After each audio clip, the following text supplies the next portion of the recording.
สบายดีสบายดีทุกคนนะวันนี้กับพบกับน้องซานจีงอัปเดตอาการของน้องซานจีงเนาะ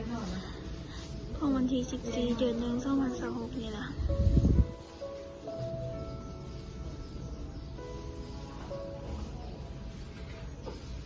เจ้าเจ็บหัวบ่เจ็บท้องบ่เจ็บท้องมันบ่เจ้าพอทายดิเดี๋ยวละลายมือเดี๋ยวจะปวดท้ายเดี๋ยวจะมีแต่กินเขามันก็เลยเฮ็ดให้ท้องอืดท้องตึงดิมันเลยเฮ็ดให้เจ็บท้องดิเจ็บได้ปะเจ็บน้อยเดียวเลยปะอยากกลับบ้านปะดีไปเขากลับบ้านเนาะกลับบ้านจะมาไปห้าไหนกิ้งเนาะกลับบ้านเขาไปห้าไหนกิ้งเขาไปดิ้นเขาไปพาเจ้าไปเข้าห้องเรียนเนาะจากเขาเรียนป.ยังละป.4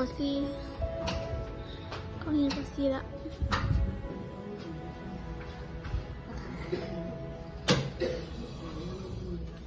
น้ำก็ยังโอ้ประเมินเนาะก็ยังไล่มาอยู่ปอยแต่เมื่อคืนนี้ตอน2 โมงตอนนี้ก็เต็มแล้วเนาะหอนนี้เนี่ยเดี๋ยวเขาสิมาปอยให้ไหมเนาะ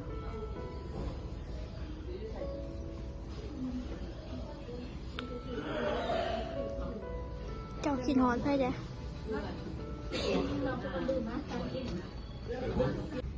ดีไว้เด้อดีไว้เข้ามาบ้านเด้อ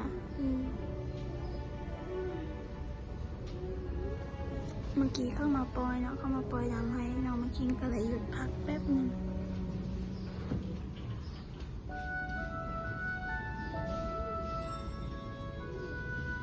เจ้าคือนอนจะแบบนั้นเจ้าคือนอนจะท่าเดียวเจ้าบ่เจ็บร่างวะเจ็บวะ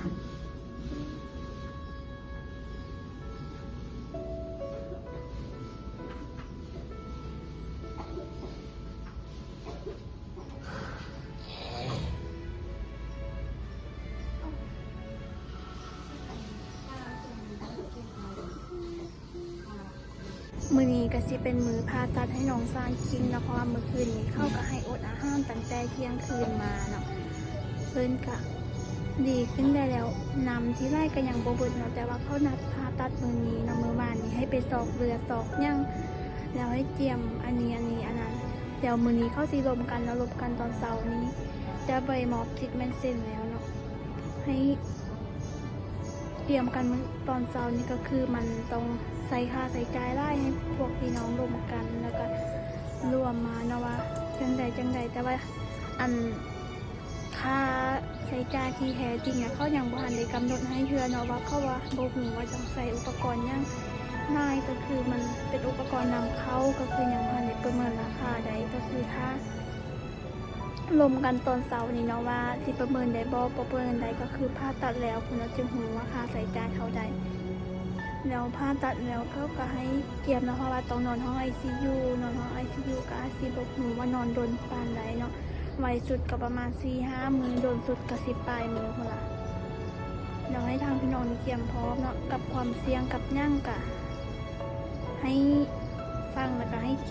เตรียมเบิดทุกอย่างยอมรับยอมได้เบิดทุกอย่างเนาะก็คือหยังแต่ตอนเช้านี้รวมกันแล้วก็คือพาเลยก็คือพาเลยเนาะเพราะว่าเข้ากันนัดมือพาว่ามือนี้แล้วให้น้องเพิ่นอดอาหารแล้วตาสิได้พามือนี้ละ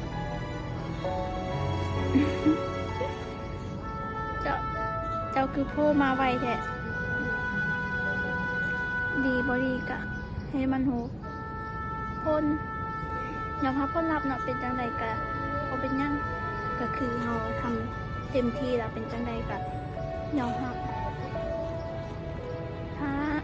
เบิ่งอัปเดตดอกมือน้องไปกินสิอัปเดตการให้เบิ่งใหม่นะว่ามื้อนี้ก็น้องไปกินก็สิมาอัปเดตเหตุการณ์ได้ซ้ำนี้แล้วน้องไปกินก็สิขอตัว